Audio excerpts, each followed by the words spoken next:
Доброе утро, Якутия! Сегодня это утро с вами встречаю вместе я, Полина Долинская. На календаре 13 марта, уже середина месяца. Вот так быстро летит это время. Буквально еще вчера мы с вами только встречали этот месяц. И чтобы дни не летели быстро, нам с вами нужно жить так, чтобы каждый день нам запомнился. А чтобы день запоминался, то нужны эмоции. И вот, чтобы вы запоминали каждый наш эфир, мы готовим для вас интересные выпуски. И вот, что мы вам покажем сегодня. Якутск встречает масштабный молодежный фестиваль «Мусустар». Узнаем, какая программа ждет нас в этом году и кого увидим в этот раз на этом фестивале. Об этом и других фишках этого года нам расскажут организаторы фестиваля. Продолжаем говорить о финансовой грамотности, и в этот раз герои нашего мультфильма узнают, о чем нужно говорить с детьми, начиная разговор о финансовой грамотности. В рубрике «Советы юриста» узнаем, есть ли возможность обменять подарочные сертификаты на деньги, а в рубрике «Сад и огород» будем говорить о таком растении, как лобелия, и о том, какие фитолампы использовать при посадке этих и других растений. Ну и в завершение нашего выпуска мы поговорим об индийском искусстве. К нам в гости придет мастер по индийским танцам гуру Ашвани Нигам. Так что будьте с нами на телеканале Якутия-24. Ну а еще больше новостей вы можете узнать, подписавшись на наш телеграм-канал «Утро Якутии». Далее по традиции узнаем о погоде за окном. По данным на 6 часов утра температура воздуха в центральных районах составила 28-36 градусов со знаком минус. В заречной группе минус 15, минус 34. В южных в это утро в Алдане 17-25, в Нерюнгре мороза, в Вилюйской группе от 17 до 23, в Нижнеленских 23-25 и в западных 15-22 мороза. В Колымо-Индигирской группе улусов уже чувствуют весну в Среднеколымске минус 11 градусов. Более прохладно в Уснере минус 36. В Янских 24-35, на северо-западе 14-17, ниже 0. В городе Якутске температура воздуха на 6 часов утра составила минус 31 градус. Атмосферное давление 756 миллиметров ртутного столба. Штиль. В течение дня синоптики обещают, что день пройдет преимущественно без осадков. Ветер восточный подует с порывами от 3 до 8 метров в секунду. А днем столбик термометра зафиксирует температуру воздуха на отметке 11-13 градусов мороза.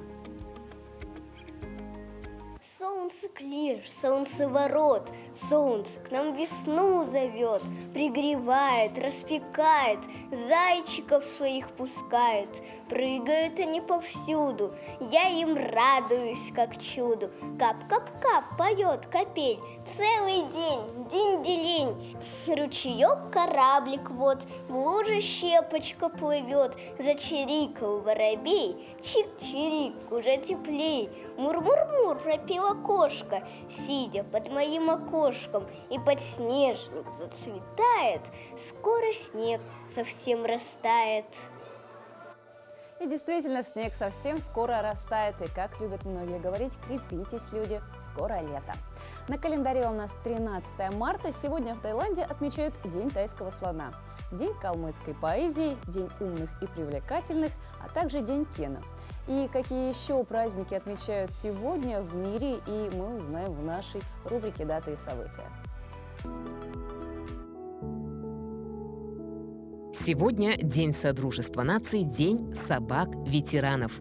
По народному календарю отмечается День преподобного Василия Дикополита, исповедника. В народе этот день носит название Василий Капельник, потому что в этот день начиналась оттепель, и на крышах начинал таять снег и лед. По этому поводу в народе говорили: «Придет Василий, и зима заплачет». Крестьяне наблюдали за тающими сосульками, капельниками не только ради забавы, по ним предсказывали урожай. Так длинные сосульки сулили долгий лен.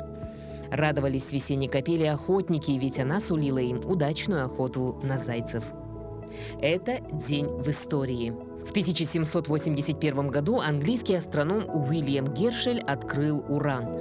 В 1845 году впервые исполнен скрипичный концерт ми минор Мендельсона «Бартольди». В 1881 году убит российский император Александр II. В 1917 году вышел первый номер газеты «Известия». В 1938 году русский язык стал обязательным предметом изучения во всех школах СССР.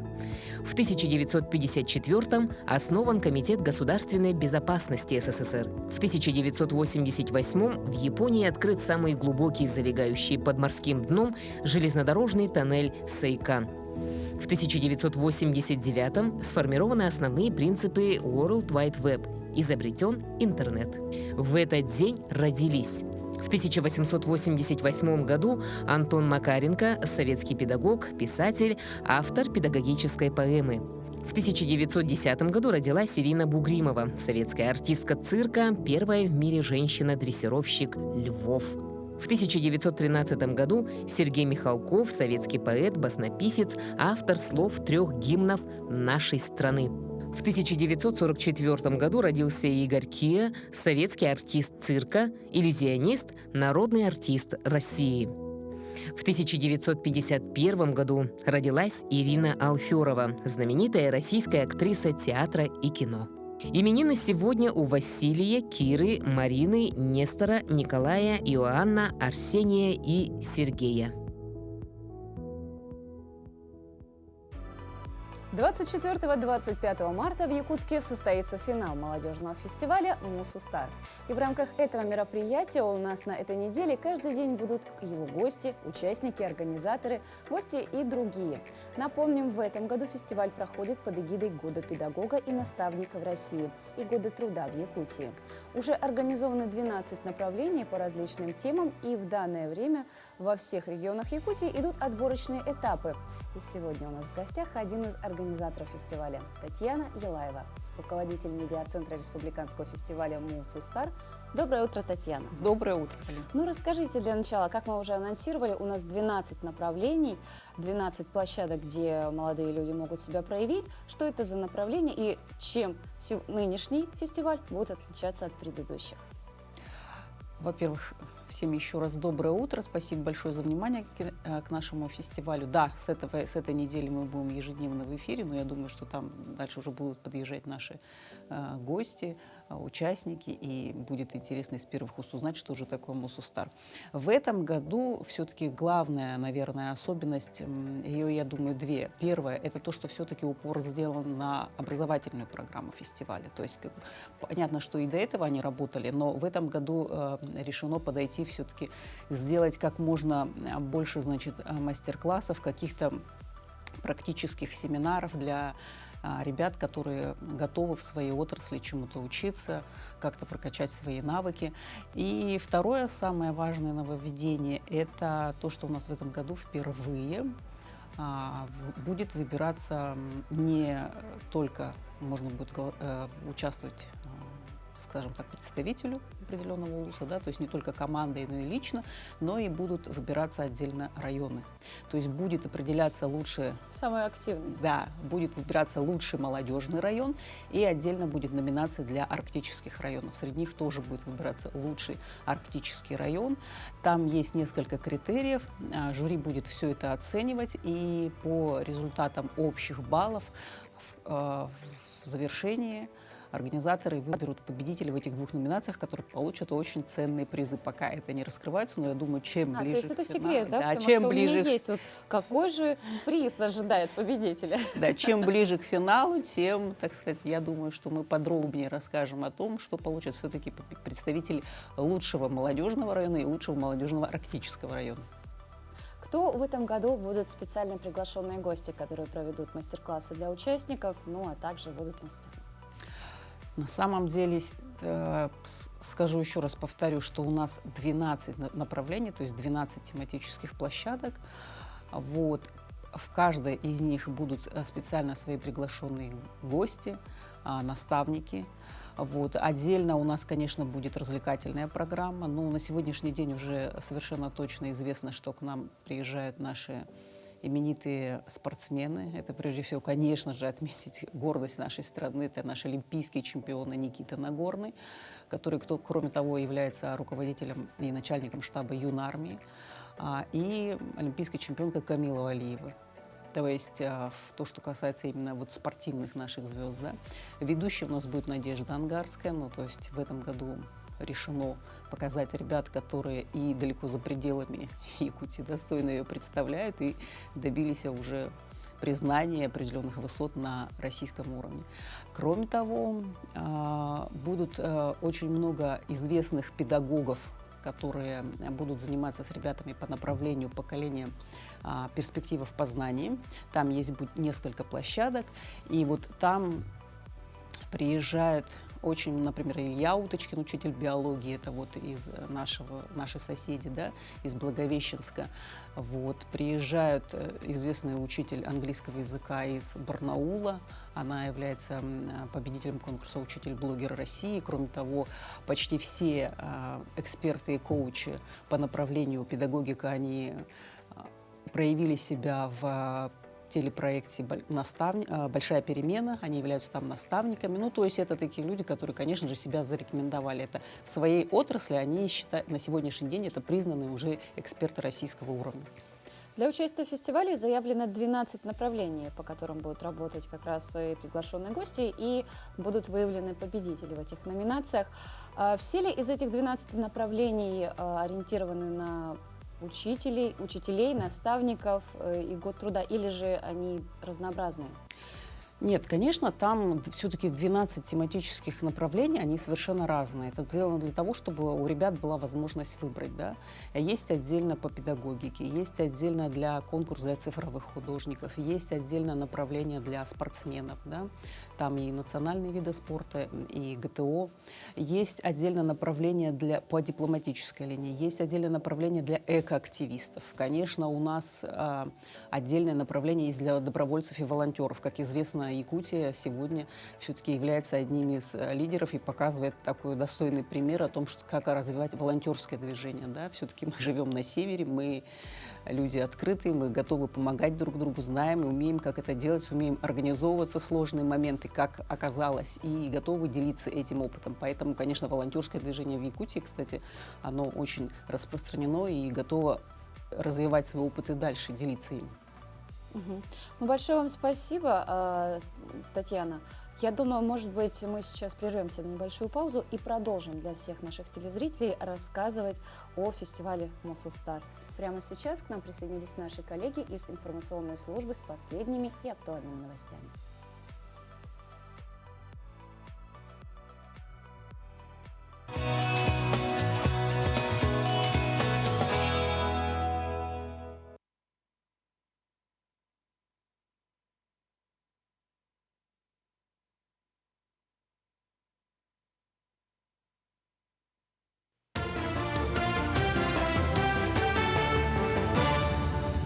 Доброе утро, Якутия. Последние новости к этому часу. Электронные визы и платежную карту для иностранных туристов запустят в России в этом году. В весенней сессии в Госдуме рассмотрят законопроект по удаленной идентификации гражданина. Это позволит иностранным гражданам вне зависимости от страны получить карту на месте основного пребывания. Благодаря карте можно будет бронировать номер своей страны, а по прибытии в Россию пользоваться ей как платежным инструментом. В Международном мультимедийном пресс-центре «Россия сегодня» 15 марта состоится пресс-конференция, посвященная проведению научно-практической конференции по вопросам изменения климата и таяния вечной мерзлоты с международным участием. Будут представлены ключевые участники и программа мероприятия, обозначены актуальные вызовы, дана оценка перспективам международного сотрудничества и совместным проектам в Арктике. Ожидается, что в научно-практической конференции примут участие более 200 экспертов из различных стран мира. Конференцию в Якутии по изменению климата, которая пройдет в рамках председательства России в Арктическом совете, посетят более 200 экспертов из разных стран. Место проведения конференции выбрано не случайно. Якутия – самый крупный регион в мире. Около 40% территории республики находится за полярным кругом. Якутск – крупнейший в мире город, расположенный на вечной мерзлоте. С учетом того, что полноформатная деятельность Арктического совета по-прежнему приостановлена по инициативе западных арктических государств, конференция в Якутии призвана подтвердить, что тематика изменения климата будет оставаться одной из приоритетных тем работы в Арктике. Место проведения конференции выбрано не случайно. В регионе действует единственный в мире институт, и на базе этого института накоплен значительный опыт изучения содержания семян в криохранилище. Конференция в Якутии призвана подтвердить, что тематика изменения климата будет оставаться одним из приоритетных направлений нашей работы в Арктике. Солнечные панели заработали в полную мощность с приходом весны в Арктике Якутии. В 4 заполярных наслегах Момского района около 4000 жителей обеспечены электричеством благодаря гибридным электростанциям. Автоматика станций настроена так, чтобы отдавать максимальный приоритет выработке электроэнергии солнечным панелям. В период солнечной активности дизельные генераторы могут и вовсе не работать. Напомню, в Момском районе гибридные станции установили в сентябре прошлого года. Но электричество за счет работы солнечных панелей стали получать с приходом весны. Солнце много дает, дизеля заглушает и автоматически все переходит на солнечные батареи. Допустим, например, летнее время вот эта станция солнечная будет обеспечивать электричеством без дизелей весь поселок. Так планируется. Охват населения полностью 100% будет. А сейчас вот нагрузка большая, котельная работает. Из-за этого вот работает и солнце, и дизеля. Команда из республики примет участие во вторых Всероссийских арктических играх на Ямале. В состязаниях принимают участие спортсмены северных широт страны, юноши и девушки от 11 до 19 лет из 9 регионов страны. В этом году программа расширена. Спортсмены примут участие и в соревнованиях по северному многоборью. Такие состязания включены в программу игр впервые. И более того, спортсмены испытают себя в комбинированной лыжной эстафете этнобиатлоне.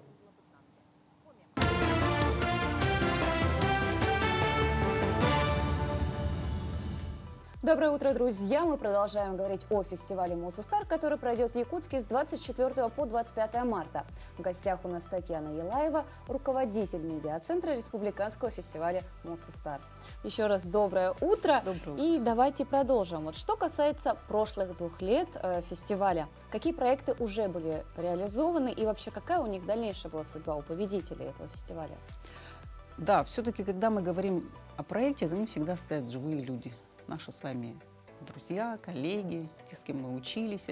И мы вот в начале, перед тем, как буквально объявили старт сбора заявок по всем районам, это с 14 февраля, начали готовить серию материалов о ребятах, которые участвовали в прошлых фестивалях. И я хочу сказать, что ребята, мы почти все медиацентры, в них влюбились в победителей. Но я думаю, что все-таки не зря они победители. И 2 из них мы даже пригласили на свою пресс-конференцию. Они, собственно, у нас были главными гостями, потому что в этом году сделан упор именно в первую очередь на участников. Мы решили освещать не гостей, а ребят, которые непосредственно принимают участие в конкурсе. И вот ребята, которые с нами участвовали, вот, например, к примеру, да, Даниил Паскачин, это для тех, кто, может быть, пропустил информацию о пресс-конференции. Я очень хорошо знаю Даниила Паскачина, еще да? когда он просто рисовал в тетрадке. Да вы что? Ну так вот, Даниил, выяснилось, что он, оказывается, 2 года участвовал в фестивале. Первый раз они участвовали с командой, он занял 3-е место. На следующий год он решил участвовать лично. Стал победителем, взял приз за 1-е место. Но самое главное, это то, что на него тут же посыпались предложения о работе. Он говорит, мне тут же 3 учебных заведения предложила практически одновременно, пригласила меня преподавать. Естественно, он выбрал для себя лучшие условия, сейчас учится. После этого он, кстати, отучился, если я не ошибаюсь, в британской школе дизайна. И на сегодняшний день является чуть ли не единственным специалистом у нас по кадровой мультипликации. И он говорит, что помимо того, что фестиваль «Мосустар» для него открыл профессиональные, скажем так, горизонты новые, да, и возможность как-то себя еще проявить не только в творчестве, но и просто как бы в работе, он еще все-таки говорит, что это популяризация этого вот именно вида искусства, да, цифровых художников. Я очень рада, что об этом рассказывают в связи с фестивалем, о том, что больше ребят этим интересуются, поскольку это классное перспективное направление. Или, например, Алина Райлян, которая участвовала в вокальном конкурсе, она из Алдана. Вот. И после победы она решила учиться дальше, поступила успешно в вуз, и сейчас она студентка. И то есть, ну, как бы у ребят все классно. Те, кто в первый раз участвовал, видимо, им очень понравилось. Да, не все стали победителями, не все вышли в финал, но я смотрю, там к нам приходила девочка, вот тоже на пресс-конференцию мы позвали победителей, тех, кто возможно принять участие, чтобы поддержать и, как сказать, какие-то слова напутствия тем, кто будет после них. Она говорит, я бы и в этом году участвовала, но я уже, говорит, к сожалению, по возрасту не прохожу. У нас, я еще раз напомню, там принимаются заявки в возрасте от 14 до 35 лет, поэтому у вас есть, если возможность, то, конечно, используйте этот шанс, потому что помимо того, что это возможность заявить о себе, это, конечно же, то, что всегда бесценно, остается всегда с нами, это общение со своими единомышленниками, новые друзья и возможность поучиться у тех, людей, с которыми, в обычной жизни все-таки будет сложно вот так посидеть, поговорить один на один и, может быть, которые смогут поделиться с вами своими профессиональными секретами, а на Мосустар все это возможно. Буквально бок о бок вы будете с ведущими представителями своей отрасли обсуждать и делиться какими-то своими планами на будущее. И получите, я уверена, от них массу ценных советов. Для тех, кто ждал знака свыше, где и сейчас можно узнать полную информацию и еще подать заявку на участие? На некоторые направления уже у нас сбор заявок завершен, на какие-то еще продолжается. Более подробную информацию на конкурсе можно смотреть на официальной странице фестиваля Мосустар в социальной сети ВКонтакте. Они, кстати, являются нашим официальным партнером, за что им огромное спасибо. Там есть специально отдельная вкладка для участников, положение по всем конкурсам и направлениям. Можно все это почитать, посмотреть, подумать. Там есть все контакты организаторов, и я думаю, что ребятам с радостью помогут, даже, может быть, в заполнении каких-то там документов, как именно там это лучше сделать. Поэтому все это не проблема. Берете телефончик, открываете, заходите в ВКонтакте и читаете, выбираете любое направление, где еще можно подать заявку и участвуете. Большое спасибо, Татьяна. Я думаю, это очень полезная, интересная информация. Желаю вам дальнейших успехов. Будем с нетерпением ждать фестиваля. А каждый день в программе «Утро Якутии» мы будем освещать фестиваль Мосустар, будем приглашать гостей, будем разговаривать с организаторами, а также с участниками прошлых лет. В общем, каждое утро на телеканале «Якутия-24» самые последние и актуальные новости.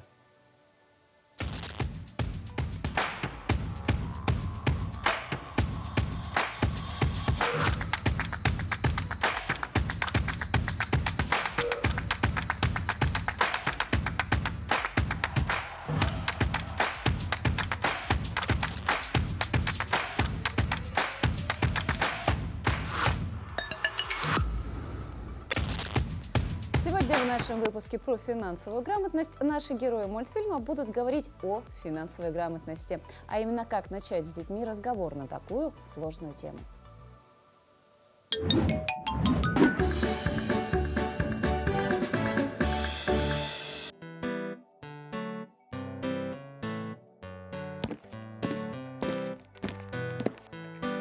Белла, Проша, у нас с папой сегодня выходной. Давайте проведем этот день вместе. Ура! Да! Чем мы сначала займемся? Мы одолжили в библиотеке книгу по финансовой грамотности. Будем вместе ее читать. Да! Давно мы вместе не читали книгу. Да, я поближе сяду. Мы прочитаем тему «Как научить детей считать деньги». Хорошая тема для обсуждения. Проша, Белла, вы уже знаете, что такое деньги. Да!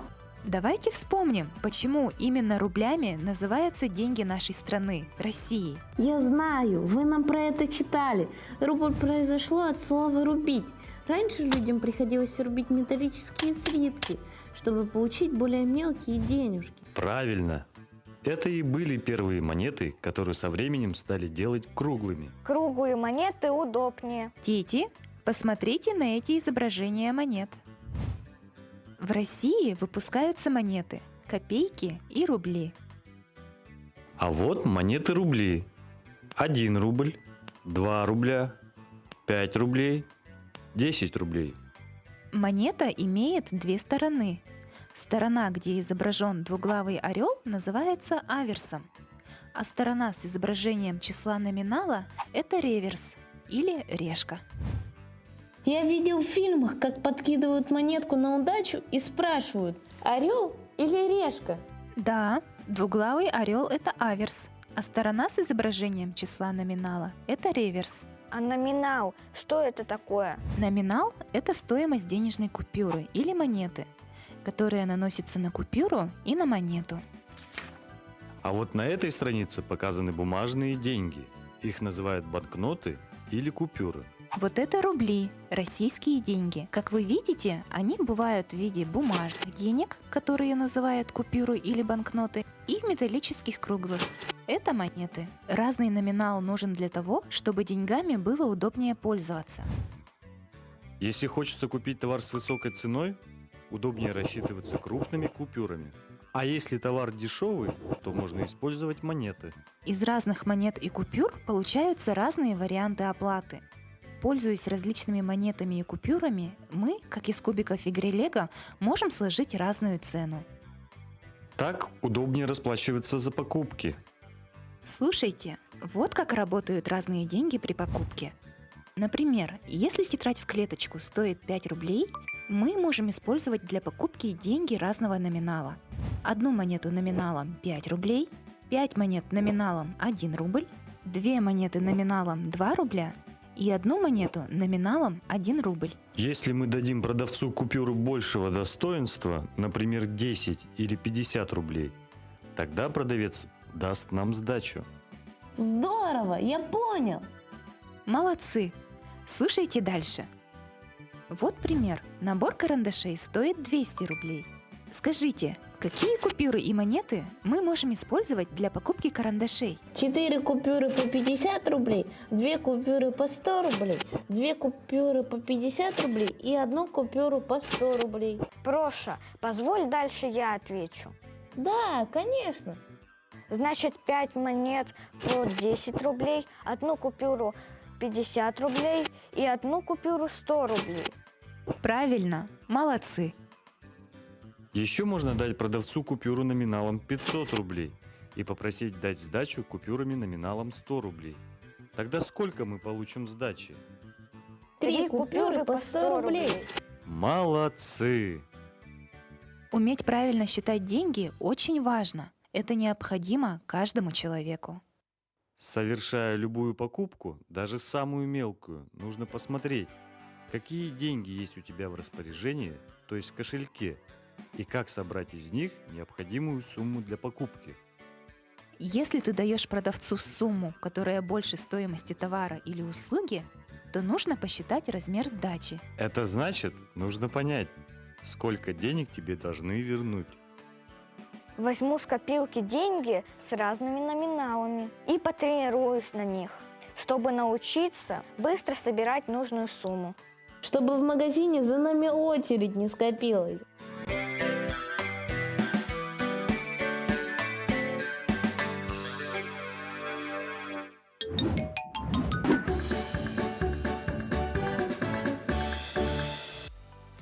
На прошлой неделе мы с вами отметили Международный женский день. И думаю, многие получили подарочные сертификаты, и порой некоторые из них хотят их даже вернуть обратно. Можно ли возвращать подарочные сертификаты и есть ли у них срок годности, мы расскажем в нашей рубрике «Советы юриста». Доброе утро, дорогие телезрители! Вокруг веет весенним настроением, и сегодня мы поговорим с вами о подарках. Итак, лучшие друзья девушек. Загадка. Скажете, бриллианты? Да нет же, подарочные сертификаты. Сегодня именно о них. Но что делать, если вы не угадали с желанием красавицы? Не печальтесь, сертификат можно вернуть в магазин. Для этого приходим в магазин и говорим, что нам он не нравится, и возвращаем деньги. Почему? Потому что сертификат – это аванс, так сказал Верховный суд. То есть в своем стремлении поставить условия о сроке сертификата, многие продавцы добрались-таки до высшей и судебной инстанции. Но Верховный суд занял позицию Роспотребнадзора. В своем желании удержать сумму они не угадали, и определение Верховного суда 27 декабря 2018 года было высказано, что это договор на приобретение товара, услуги, работ в будущем. То есть это подтверждение аванса. А аванс не подлежит удержанию. То есть захотели, вернули сертификат и получили денежные средства обратно. Гораздо хуже, если у него правда истек срок. Но не спешите расстраиваться. Нашли сертификат, но срок истек, попробуем вернуть. Почему? Потому что есть позиция Роспотребнадзора о том, что это ущемляющие условия. То есть есть даже часть 2 статьи 14 прим. 8 КоАП, за которую штрафовали некоторых продавцов за то, что они включали такое условие, что после истечения срока, который менее 3 лет, сертификат не подлежит предъявлению, сумма не подлежит возврату. То есть здесь работает другое. Это неосновательное обогащение, потому что услуга не оказана, товар не реализован, да, а деньги продавец себе удержал. Поэтому неосновательное обогащение тоже подлежит возврату, но, к сожалению, нельзя не сказать, что есть негативная практика, это судебная, которая говорит о другом, что это публичная оферта, то есть покупатель ознакомился со всеми условиями оферты, с условиями договора, что сертификат на определенный срок – это договор, который действует определенный срок, и по его истечении обязательства прекращаются. Следовательно, деньги не подлежат возврату, о чем заведомо уведомили покупателя. Поэтому будьте все-таки внимательны. Если сертификат вам не понравился, возвращаем его и покупаем что-нибудь себе по душе. Желаем вам хорошего весеннего настроения и только приятных подарков. С наступлением весны у огородников и садоводов наступает горячая пора посадки семян как цветов, так и овощей. В нашей рубрике «Сад и огород» мы делимся полезными советами наших огородниц. И в этот раз мы расскажем вам о том, как и когда сажать цветок под названием лобелия. И какие лампы применить при выращивании саженцев. Доброе утро, наши телезрители. Сегодня мы рассмотрим растение лобелия декоративное, да? Лобелия у нас начинает рассаду именно с января месяца. Семена у нее мелкие, очень мелкие, поэтому, конечно же, их нужно сеять на снегу или речном песке. При посадке нужно обязательно не одно растение, а пучками, да? Поэтому кустистыми получается.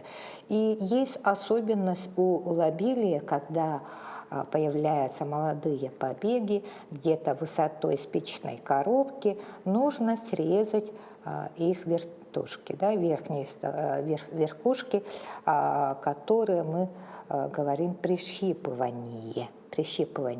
Для чего это делается? Для того, чтобы получился объем и цветок у нас пошел в ширину. И тогда у нас получается в виде шапочки. Конечно же, они будут цвести у вас, начиная с июня месяца до сентября месяца. И когда мы с вами посадку сделаем, посев, то, конечно же, обязательно нужно их накрыть, значит, да, создать парниковый эффект. То же самое относится и эустоме, и клубнике, потому что они любят чуточку влажности. Но когда вы будете снимать, значит, верхний, значит, парниковый, да, верхушку, то нужно приучать растения. Поэтому открываем, приучаем на 3 дня. Вот маленько открыли, да, оставили, потом закрываем. В следующий раз более длинным делаем, да, открываем, оставляем на несколько часов, потом закрываем. И 3-й день то же самое. И потом уже можно их открыть, и уже в таком виде, когда вот сходы появятся, через 10 дней, значит, это проводится, да. И также хочу напомнить, что для этих растений, так как у нас зимний период, короткий день, у нас не хватает света, поэтому нужно использовать для клубники и земляники светодиодные лампы, которые имеют синий-красный спектр. Синий-красный спектр, еще раз напоминаю. А для эустомы нужно использовать, еще раз повторяю, дневную лампу, и можно использовать, такая есть лампа, как называется флора. Вот для них он очень хорошо подходит. Для того, чтобы использовать эти лампы, для них достаточно 12 часов. 12 часов. После этого можно лампу выключать. Теперь настало время узнать, что же нам сулят звезды на этой неделе. Ведь иногда прислушаться к советам звезд не только надо, но и необходимо.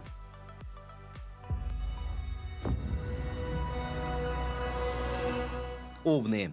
Овнам на этой неделе рекомендуется быть осмотрительнее при контактах с людьми. Не следует рассказывать о подробностях своей личной жизни знакомым или случайным попутчикам. Также на этой неделе могут появиться слухи, затрагивающие вас либо кого-то из ваших родственников. Тельцы. В первой половине недели многим тельцам удастся достигнуть важной договоренности в партнерских отношениях. Возможно, партнер по браку сообщит вам хорошую новость, которая окажет положительное влияние на ваши совместные планы.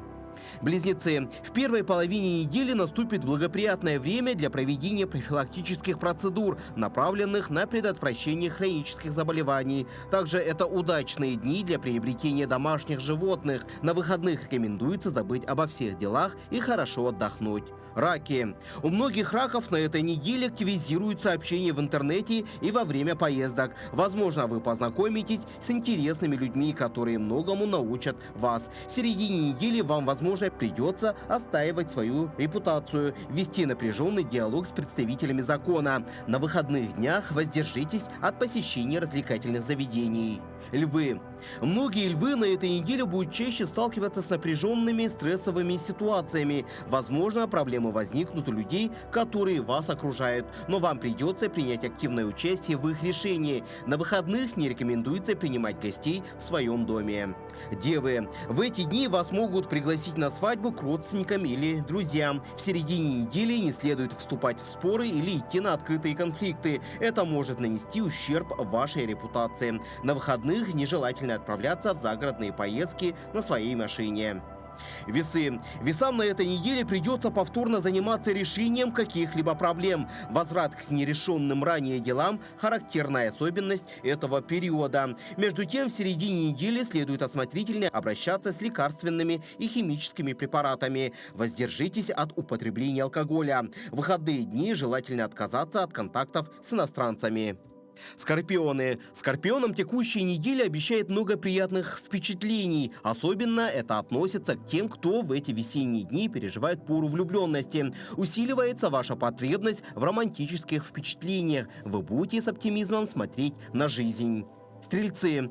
Стрельцам в первой половине недели рекомендуется найти время и место для того, чтобы побыть в уединении. Это необходимо для спокойного осмысления последних событий и приведения своего душевного состояния в равновесие. Также в этот период можно с успехом направить свою энергию на благоустройство дома, приобретение вещей для создания комфорта и уюта.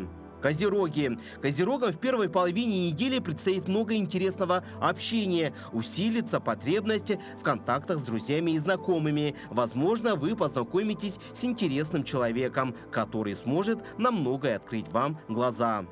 Водолеи. У водолеев в первой половине недели обстоятельства складываются благоприятно для решения материальных проблем. Вы сможете увеличить уровень доходов и выполнить все запланированные дела. Вторая половина недели может оказаться не столь успешной. Звезды советуют проявить осмотрительность и не делать того, в чем вы не уверены. С четверга по воскресенье есть риск понести материальные убытки. Рыбы. Рыбам в этот период звезды советуют работать над собой, своей внешностью и внутренним миром. Первая половина недели складывается наиболее успешно. Это подходящее время для усиленной внутренней работы над собственными ошибками и их исправлением. Успешно сложатся дела у путешественников и студентов. Вторая половина недели неблагоприятна для смены имиджа.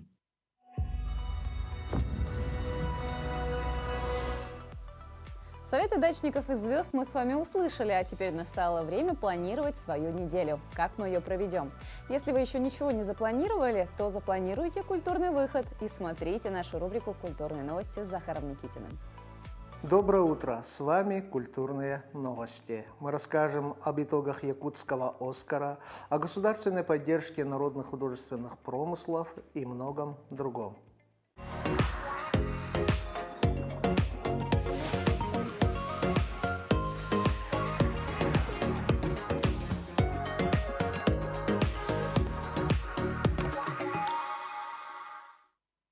Художественный фильм режиссера Любови Борисовой «Не хороните меня без Ивана» стал обладателем якутского «Оскара» национальной кинопремии «Чепчал» в номинации «Лучший фильм». Всего за главный приз «Чепчал» боролись 12 кинокартин, вышедших на экран в прошлом году. Победителей определила экспертная комиссия, состоящая из кинематографистов Казахстана, Киргизии, Татарстана, а также Санкт-Петербурга и Якутска.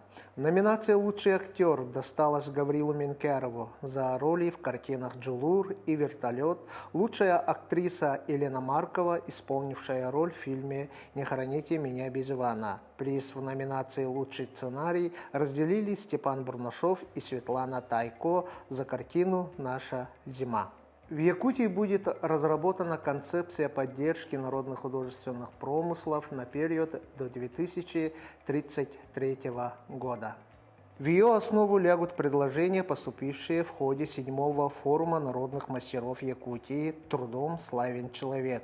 Всего в работе форума приняли участие мастера из 24 районов Якутии, 5 регионов России, Москвы, Алтая, Бурятии, Камчатского и Хабаровского краев и Казахстана.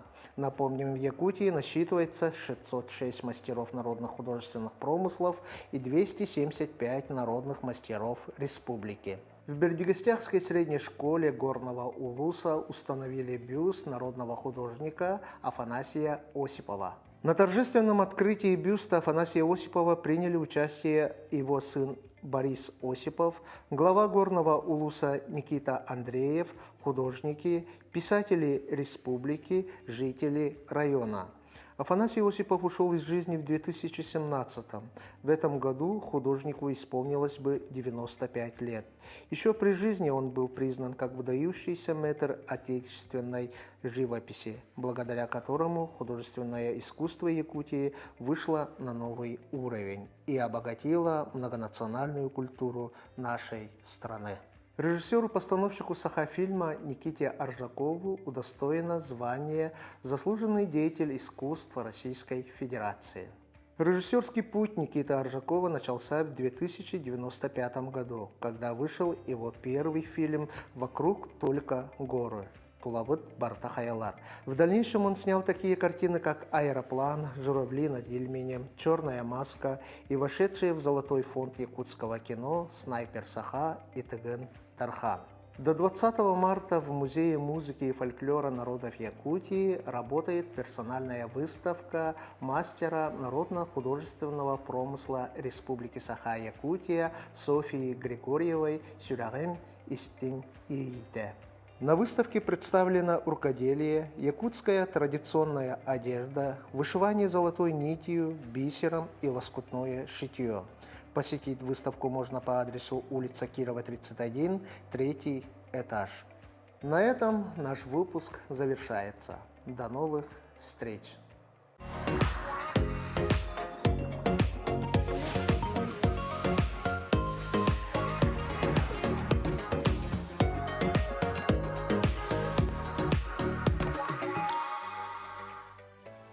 А прямо сейчас к нам присоединились наши коллеги из информационной службы с последними и актуальными новостями.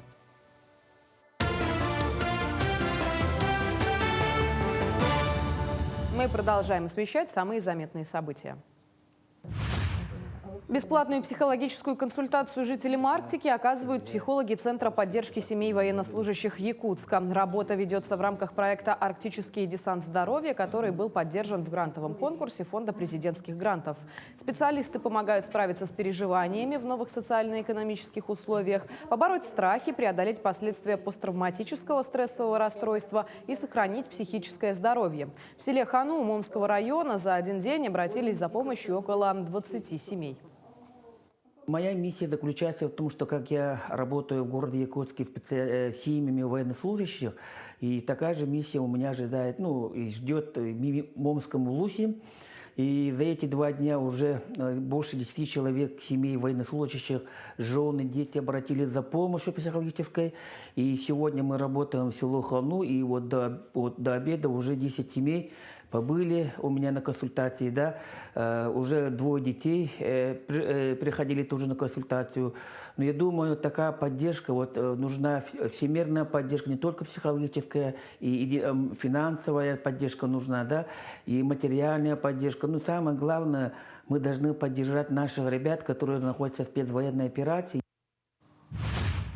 2 десятилетних якутянина Афоня Копырин и Коля Максимов из села Усун Вилюйского Улуса награждены медалью «Горячее сердце» за спасение жизни своего сверстника. 16 ноября прошлого года мальчики спасли жизнь своему однокласснику, у которого внезапно начался приступ удушья. Ребята не растерялись, один побежал за помощью в больницу, а другой начал делать массаж грудной клетки. Медики уверены, что первая помощь, которая была оказана в первые минуты приступа, имела решающее значение. Ребята действовали быстро и слаженно. В результате жизнь одноклассника была спасена. Южная Якутия готовится к крупному международному событию. С 15 по 19 марта в городе Нерюнгри и селе Йенгра пройдет международный чемпионат по традиционному оленеводству. Ожидается участие команд из Китая и Монголии, а также еще нескольких других стран.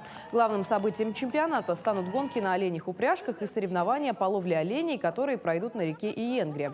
На стадионе «Горняк» запланированы соревнования по арктическим компетенциям: оленевод, хозяйка чума, эксплуатация и техническое обслуживание внедорожного мототранспортного средства. В главном учебном корпусе Северо-Восточного федерального университета начался 10-й открытый республиканский конкурс педагогического мастерства «Серебряный пеликан». В этом году конкурс профессионального мастерства провели и для студентов главного вуза республики. Участники проведут открытые уроки в школах и покажут мастер-классы. Члены жюри выявят лучших. Отметим, что конкурс пройдет до 15 марта. Наши конкурсы «Серебряный пеликан» и «Крылья педагогики» в этом году объединились с целью дать возможность развиваться нашим студентам педагогических направленностей, чтобы они стали ведущими, хорошими учителями с помощью нашей общественной организации и проекта университета «История моего успеха», к которому мы присоединяемся. К этому часу это все новости. Хорошего дня.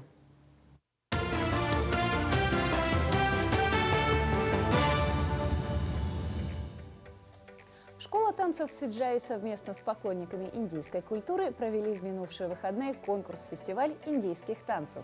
В соревновании приняли участие конкурсанты из различных уголков Якутии. Так, среди членов жюри был специально приглашенный гость из Болливуда – гуру Ашвани Нигам. Известный в России более 15 лет. Ашвани занимается обучением классического индийского танца и в рамках своего визита в Якутск дал ряд мастер-классов. И сегодня он у нас в гостях. Ашвани, доброе утро! Доброе утро. Ну, расскажите про ваше участие в фестивале. Как вам? Что прошло? Что интересного? Чем интересным запомнился этот фестиваль для вас?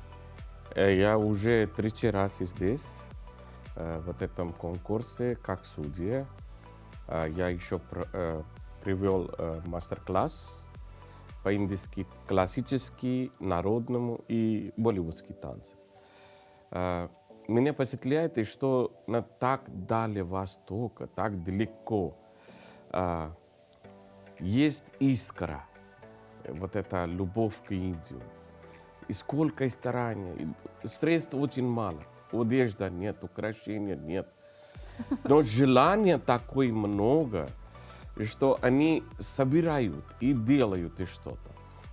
Вот это делается храбрость, знаете, от ничего делать все. Вот это впечатляет. А расскажите, поклонники индийского танца там, в средней полосе России и у нас в Якутии, они различаются или все-таки танец – это один общий язык, который объединяет всех? Отличает чуть-чуть. Знаете, где больше средств и больше возможностей, они дошли до следующего уровня. У них уже хореографически очень сильно развивает, костюмы дорогие, и менталитет другой прошла, как шоу. А Якутия, здесь еще на первой степени, я считаю, люди танцуют самый простой, самый естественный образом. И любовь сразу заметна. Там уже люди прошли не любви и вещи, они показать, доказать, что мы крутые. А здесь просто танцуют для радости. Еще я что заметил, и что возраст танцора. И здесь не означает. И здесь очень много я видел людей, которые выше 80 лет и танцевали. Вижу, еле-еле ходили, потом на сцену, когда начали танцевать, незаметно было, что это человек плюс 89. В Западе, как я читаю, там на такой возраст очень мало людей, которые вообще ходят танцевать. Есть московские долголетия, там тоже есть люди, которые плюс, но не так. И здесь очень активные работают. И вот это меня так хорошо впечатляло, что здесь люди желание не умирает. Вот это отличает Якутия из всего России. А сколько всего регионов нашей страны вы посетили? Я здесь уже 27 лет. И преподаю уже 40 лет. Раньше Индия преподавала, а сейчас здесь. Практически из Таганрог до Архангельск, из Санкт-Петербург до Якутия. Ну, прям широкая у вас такая география. И за эти 7 лет, что вы живете, работаете в России... 27 лет. 27 лет. 3 раза вы даже посетили нашу республику. Расскажите про свой необычный опыт из 2018 года. Как вас поразил лед? Вы его увидели в первый раз? Нет, лед в Москве тоже вижу. Но здесь я чувствую под ногами лед твердый. В Москве такое ощущение нету. Ну, в Москве ленских столбов нету. Да, здесь очень твердый лед. Но холод меня так не очень впечатлял. И здесь мы ходили на скале, которая Светлана называется, да? Ленские столбы. Да, столбы. Да. Вот это меня впечатляло, такой красота. Я первый раз ходил на реке, которая замерзла. Первый раз вижу, как там люди ходят. Это меня очень-очень удивляло. Красота вообще волшебная. Очень красивая часть страны. А что касается нашей якутской кухни? Я первый раз кушал такие виды мяса, которые я только слышал. Это, наверное, оленина, строганина из оленины. Лошадь да. Называется оленин, да? Нет, олень с рогами, который. Да. А лошадь жеребятина. рога нет. Жеребятина это у нас лошадь. Да. Но меня все кормили. И строганина. Да, строганина. Мне очень нравился организатор. Меня привели один какой-то исторический дом. Меня приняли, дали кумыс пить. Я первый раз, я думал, выглядит молоко, и начал пить. О, боже мой! Но было такой специально особенный. Чорон. И я, когда начал пить, они говорят, до конца. А я говорю, все, до конца я уже не доживу. Ну, вот это очень культура. Потом шаман меня порчу убирал. Прочитал Алгыс, благословение. Да, и амулет дали из волоса. Конского волоса. Олени, да. Оленина. Вот вообще, что касается танцев, почему в последнее время это так популярно, индийские танцы у нас в стране? Любви к Индии, я думаю, это было всегда. Во время Радж Капура, да, сейчас. Поэтому танц не удивляет, потому что они выросли, видели такие, как Авараху, и танцуют. И потом после этого Радж Капур, Митхун Чакраборти прошел I am a disco dancer, потом Шарух Хан прошел. То каждое поколение есть свой кумир. И также их стиль меняет. Любви продолжает, время меняет, и каждый раз что-то новое есть. А что сейчас популярно в Индии самой, у вас на родине? В Индии идет большие перемены. Сейчас Болливуд стало очень сокращает, а южноиндийское кино, они потихоньку проходят на север. Раньше они это не делали, они не переводили свои. А сейчас они начали переводить южноиндийское кино в хинди языке. И Северная Индия это стало более популярной. Конечно, это очень сильный удар для болливудского кино. Поэтому там идет большие перемены. А как она будет являться в остальном мире? Потому что для вас я читаю Болливуд или Толливуд, это без разницы, это Индия. А для нас это есть отличие. Поэтому со временем, как это будет менять в России, это мне самое интересно. Большое вам спасибо, что в это утро вы пришли к нам и поделились своими эмоциями, впечатлениями, рассказали о таких интересных событиях, которые происходят у нас в республике. Отличного вам дня, друзья, мы прощаемся и увидимся завтра.